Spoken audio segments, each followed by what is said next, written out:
Bordel! Bordel! Bordel, ça bordel! Que ta mère vienne me trouver ici. Je suis même pas en train de blaguer. Ok. Qu'est-ce que ma fille a encore fait le tour ici jusqu'on la traite de bordel? À qui est? Prostituée. Hey! Tu traites l'enfant de qui de prostituée? Ton enfant. Mon enfant? Oui. C'est mon enfant que tu traites de prostituée? C'est toi qui envoies ta prostituée de fille. Hein? Venir se coucher sur mon lit conjugal avec mon mari, non? Aussi pour le lait, elle ne me connaît même pas bien. Mon enfant, coucher sur ton lit conjugal avec ton mari. Il y a un truc qui ne va pas. Donc tu défends la bordel. Ta bordel de fille. Tu la défends, non? Tu la défends, non? Ok. Je peux d'abord te dire deux choses. Un, je ne permets pas le mépris dans ma maison. Et de deux, je ne permets pas qu'on traite mon enfant de prostituée. Mon enfant a dormi dans ta maison. Mon enfant qui était couché ici dedans toute la nuit. Je vais lui faire ce que le cacao avait fait au café. C'est moi qui te dis. Tu ne feras rien à mon enfant pendant que moi je suis là. Je comprends même c'est la jalousie. Tu es jalouse parce que mon enfant est belle. Vois-moi comment elle est là-bas comme l'araignée. Mince. Mon enfant, une fille qui est vierge peut faire quoi sur le lit d'un homme marié? Hein? Mon enfant est d'abord très vierge. Correctement vierge. Elle peut faire quoi sur le lit d'un homme marié? Mince. Elle vient me traiter l'enfant de prostituée. Ah, merci. C'est pour ça que je t'aime, hein. La femme là manque sur mon nom. Pourtant, je dormais là-bas dedans. J'étais en train de dormir, mais elle dit qu'elle m'a vu sur le lit conjugal avec son mari. Oh, bouffe toi. Regarde comment elle est. Tu dormais où? Où est-ce que tu dormais? Tu penses que tu peux me mentir? On te dit que j'ignore que depuis 16 heures que tu es parti hier, c'est maintenant que tu rentres. Mais tu as dit à la femme là que je dormais, non? Même si j'ai dit que tu dormais, c'est parce que je ne pouvais pas laisser qu'on vienne me tuer l'enfant. Sinon, je sais que c'est ton habitude, toujours dormir. C'est maintenant là où je connais. Je connais maintenant là où tu dors. Elle fait jusqu'à elle fiaxe. Et pourtant, tu étais en train de fuir une autre femme tout à l'heure. Ça viendra toujours me trouver ici.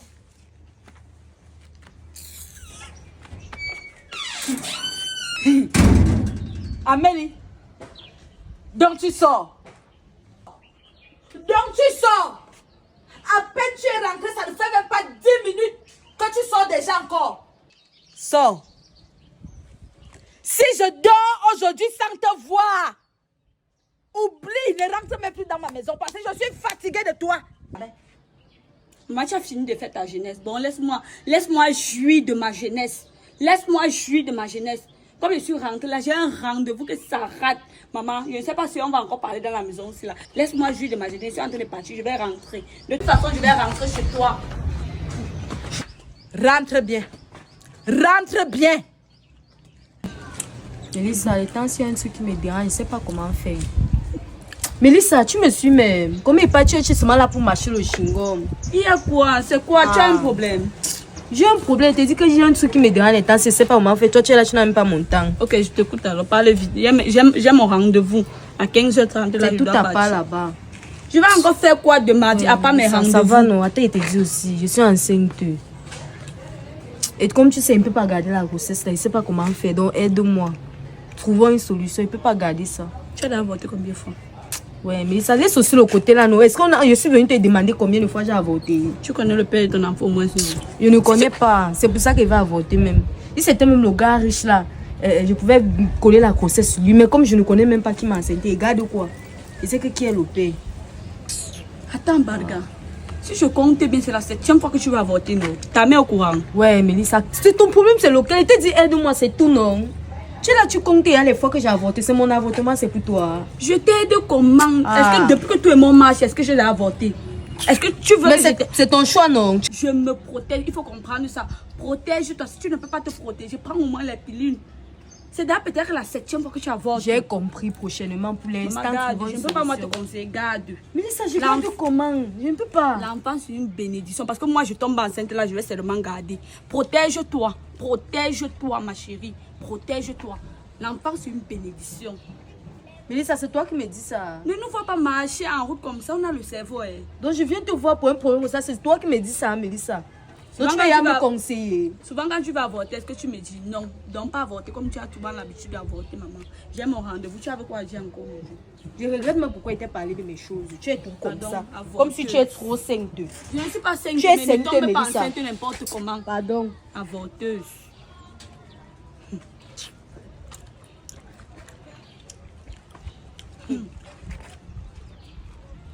Mon rendez-vous là dans 1 heure de temps. Amélie, Maman. tu as vu ce qu'on appelle une vraie fille? La petite fille qui est partie, qui est ensemble avec toi tout à l'heure, là, ta copine là. Elle est bien. J'aime trop l'enfant là. Moi, tu connais Assidue, calme. Elle est toujours ensemble avec sa mère. Moi, tu connais l'enfant là-haut. C'est à elle que tu dois ressembler. C'est à elle. Mais toi, tu es comme le totem.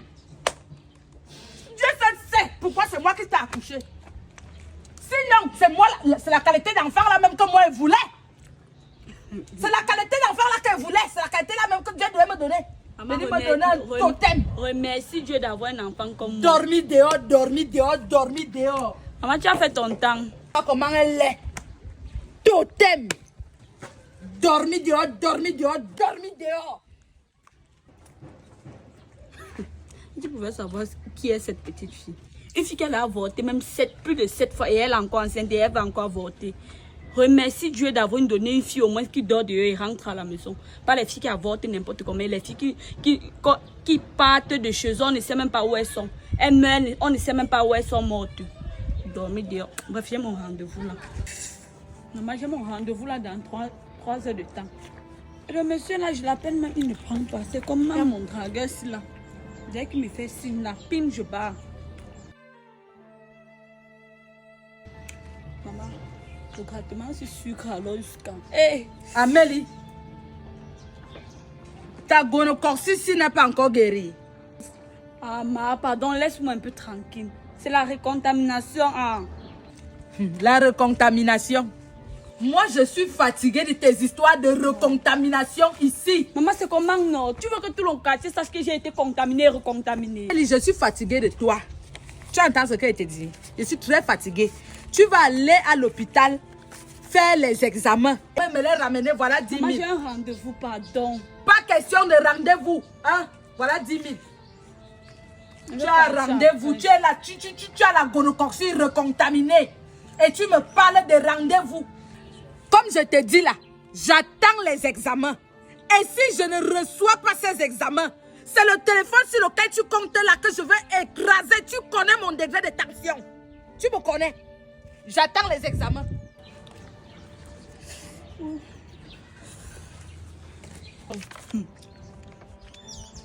Les médecins du pays sont compliqués.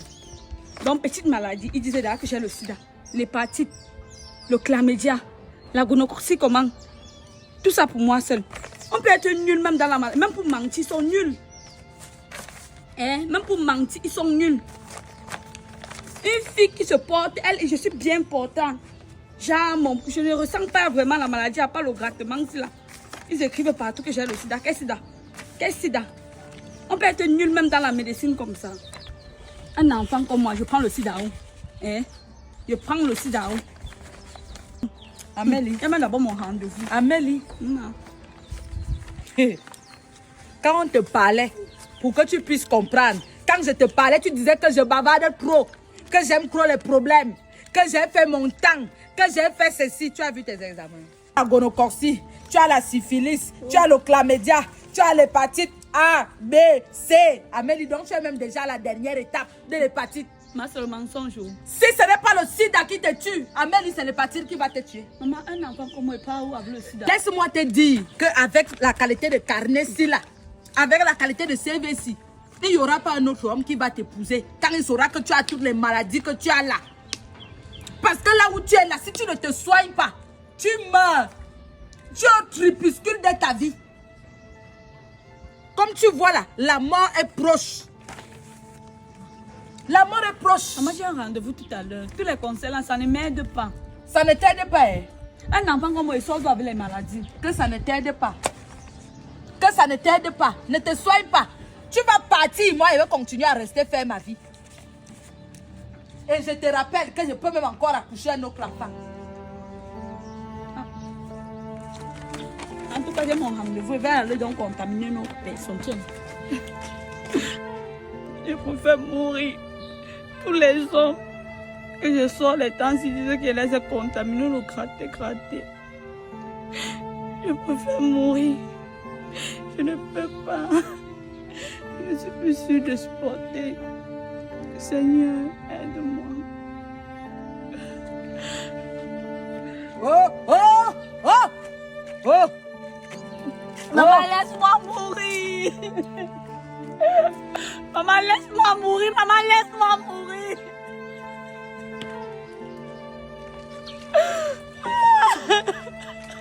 Tu ne peux pas mourir. Les larmes que tu verses là, ce sont les larmes de crocodile. Laisse-moi mourir. Parce que quand je te parlais, tu disais que j'ai déjà fait ma jeunesse, non? Tu disais que je ne dois pas te prononcer, non? Tu vas vivre avec cette maladie. Tu vas prendre conscience dans cette maladie. Tu vas... Ouais, si je te dis, les années qui arrivent pour toi seront des années très dures, très difficiles. Maman, laisse-moi mourir, pardon. Tu ne Maman, peux pas mourir. mourir. Je ne peux même pas t'accepter. Je ne peux même pas accepter. Je vais te contrôler maintenant 24 heures sur 24. Maman, Je toi-même, vais tu me ne vois pas. rassurer à ce que tu vives avec cette maladie. Et maintenant, comme tu avais déjà pris les sorties comme acquis, tu avais déjà pris les sorties comme travail, tu vas maintenant travailler pour pouvoir t'acheter les remèdes. Tu vas pouvoir travailler pour pouvoir t'acheter les remèdes. Maman, la société me rejette. Pardon, maman, laisse-moi partir. Je deviens un fardeau pour toi dans cette maison. Maman, laisse-moi partir. Si la société te rejette, moi je ne peux pas te rejeter. Tu es mon enfant. Je dois t'accepter comme tel. Mais tu vas vivre avec. Et que les autres qui te verront ici au quartier prennent conscience que la vie que tu qu'elles veulent bien mener, c'est la même vie que tu menais et ça t'a conduit dans la maladie.